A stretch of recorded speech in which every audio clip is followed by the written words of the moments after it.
Question 5 here is a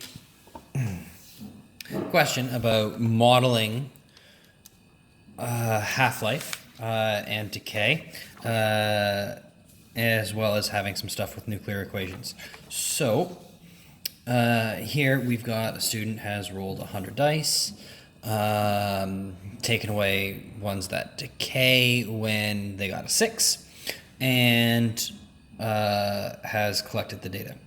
And this is to model half-life. Pretty standard model for it. And it's asking, we have 2 reasons why this is a good model. First reason, it is completely random. And I'm going to add, if the dice are fair. Okay.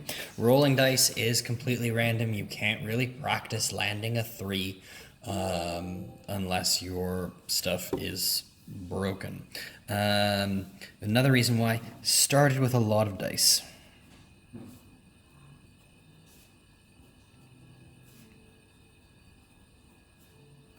So a large sample of dice. More dice you have, the less the random fluctuations of each roll are going to cause problems. The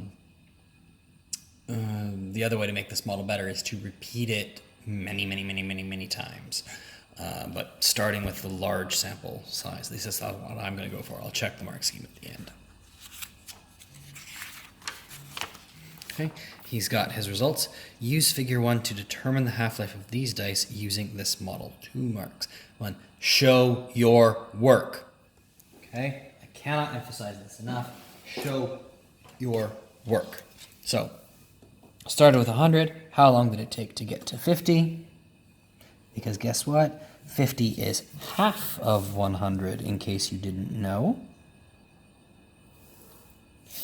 Okay, so that is 3.6 rolls. Is that enough? No. I'm going to do it one more time.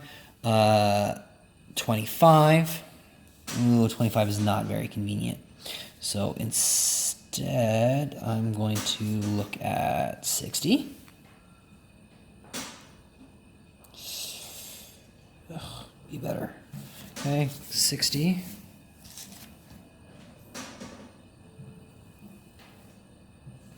To 30.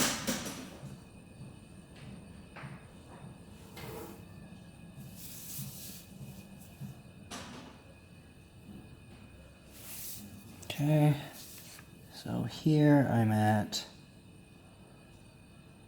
2.8. Here I'm at 6.4, and shocker, 3.6 rolls. Okay, so that is enough that I can say that it's 3.6 rolls. If there were different numbers, I would average them out, and that would be my half-life. Okay, it's always a good idea to measure at least two half-lives. I'm Canadian, I wasn't swearing at you. Okay, so here a teacher uses protactinium generator, nasty things, to measure a sample that has a radioactive half-life of 70 seconds. In the first stage, the protactinium generator decays to form thorium, and alpha radiation is emitted. The decay process is represented here. Well, let's fill in our stuff. It's 4 and 2. Let's ask for the atomic number of thorium. Thorium is 90. Add up the bottom numbers. 90.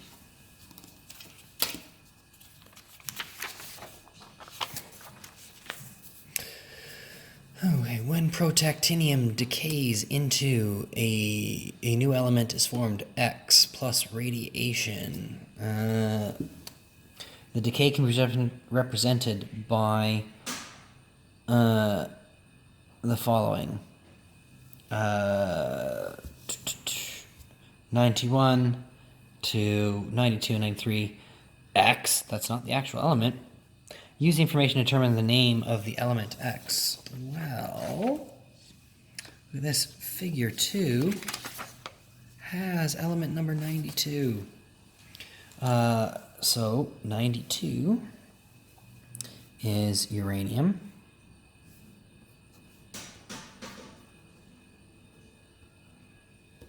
There we go. Determine the type of radiation that is emitted. Well, my numbers here have to add up. I have no mass change. And I need a -1 on my proton number in order to make that balanced. So, therefore, it is beta minus radiation. And it's because the conservation of proton number.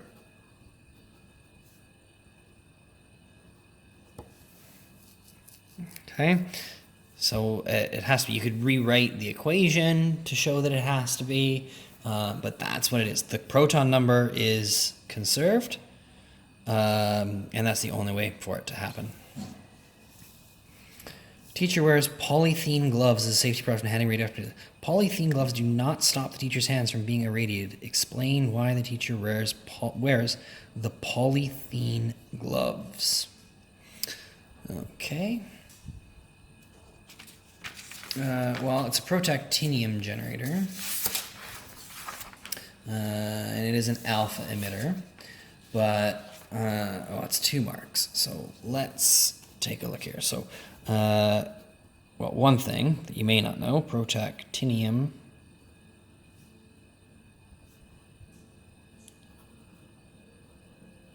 generators are or contain nitric acid,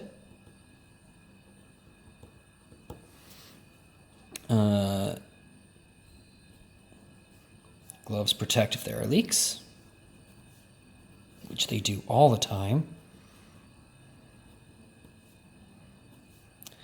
Okay, I'd say that. The other thing is gloves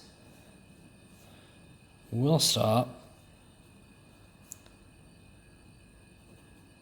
alpha particles.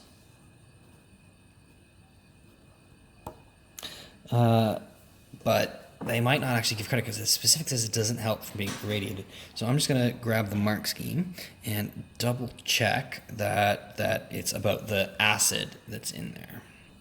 Okay, I got 0 marks for that part of it. X, X, X, X. Okay, and of course this is what it's about. So it doesn't stop it from being irradiated, but the other problem, and it is related to the fact that yes, these can leak, is that gloves prevent contamination. Okay, so it's not going to stop the radiation, but if some radioactive material leaked onto their hands, okay, and you would end up with radioactive material all over your hands for a while. Like, even if you wash it off, you might have some problems. And contamination can lead to a greater exposure.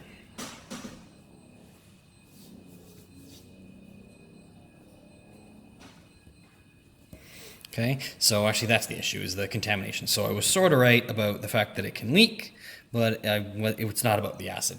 I mean, it's about the radioactive contamination. I don't use protactinium generators in general because they are just finicky and can leak, and there are just better alternatives. But for the purposes of this question, that's the answer.